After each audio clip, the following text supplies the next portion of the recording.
આગામી 48 કલાકમાં પૂર્વ ગુજરાતના ભાગોમાં વરસાદ થવાની શક્યતા રહેશે। ત્યાં હળવો અને 29 ઓગસ્ટમાં લગભગ રાજસ્થાનના ભાગોમાં ક્યાંક ભારે વરસાદ થવાની શક્યતા રહેશે।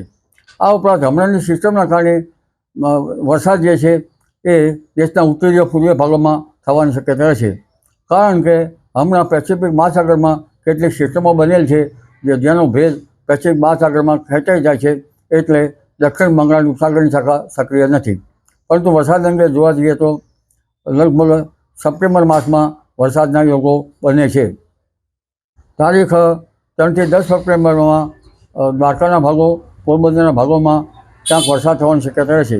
જો કે આ વરસાદમાં અલ નીનોની અસર છે, એટલે ત્યાં કેવી સ્થિતિ થાય છે તે તો જાણવું રહ્યું।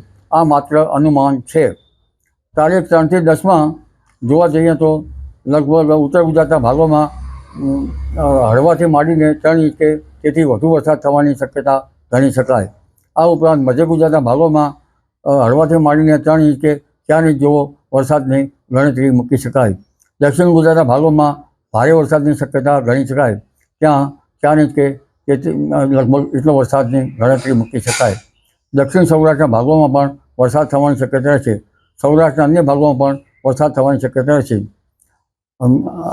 આ વરસાદ અત્યારે હાલ તો મુશળધાર વરસાદ જણાય છે, પરંતુ અલ નીનોની અસરથી કેવી થાય છે એ જોવું રહ્યું।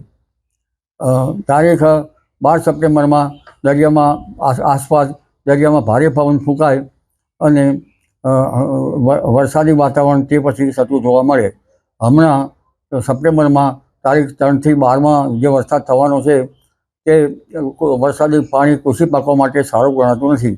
13મી સપ્ટેમ્બર પછીનું વરસાદી પાણી કૃષિ માટે સારું ગણાય છે। આગામી 48 કલાકમાં પૂર્વ ગુજરાતના ભાગોમાં વરસાદ થવાની શક્યતા રહેશે।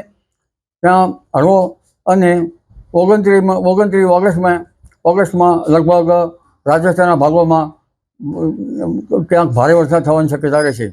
આ ઉપરાંત હમણાંની સિસ્ટમના કારણે વરસાદ જે છે એ દેશના ઉત્તરીય પૂર્વીય ભાગોમાં થવાની શક્યતા રહેશે, કારણ કે હમણાં પેસિફિક મહાસાગરમાં કેટલીક સિસ્ટમો બનેલ છે જેનો ભેદ પેસિફિક મહાસાગરમાં ખેંચાઈ જાય છે, એટલે દક્ષિણ બંગાળ ઉપસાગરની શાખા સક્રિય નથી। પરંતુ વરસાદ અંગે જોવા જઈએ તો લગભગ સપ્ટેમ્બર માસમાં વરસાદના યોગો બને છે। તારીખ 3 થી 10 સપ્ટેમ્બરમાં દ્વારકાના ભાગો, પોરબંદરના ભાગોમાં ક્યાંક વરસાદ થવાની શક્યતા રહેશે। જો કે આ વરસાદમાં અલ નીનોની અસર છે, એટલે ત્યાં કેવી સ્થિતિ થાય છે તે તો જાણવું રહ્યું। આ માત્ર અનુમાન છે। તારીખ 3 થી 10માં જોવા જઈએ તો લગભગ ઉત્તર ગુજરાતના ભાગોમાં હળવાથી માંડીને 3 ઇંચ કે તેથી વધુ વરસાદ થવાની શક્યતા ગણી શકાય। આ ઉપરાંત મધ્ય ગુજરાતના ભાગોમાં હળવાથી માંડીને 3 ઇંચ કે 4 ઇંચ જેવો વરસાદની ગણતરી મૂકી શકાય। દક્ષિણ ગુજરાતના ભાગોમાં ભારે વરસાદની શક્યતા ગણી શકાય, ત્યાં 4 ઇંચ કે લગભગ એટલો વરસાદની ગણતરી મૂકી શકાય। દક્ષિણ સૌરાષ્ટ્રના ભાગોમાં પણ વરસાદ થવાની શક્યતા રહેશે। સૌરાષ્ટ્રના અન્ય ભાગોમાં પણ વરસાદ થવાની શક્યતા રહેશે।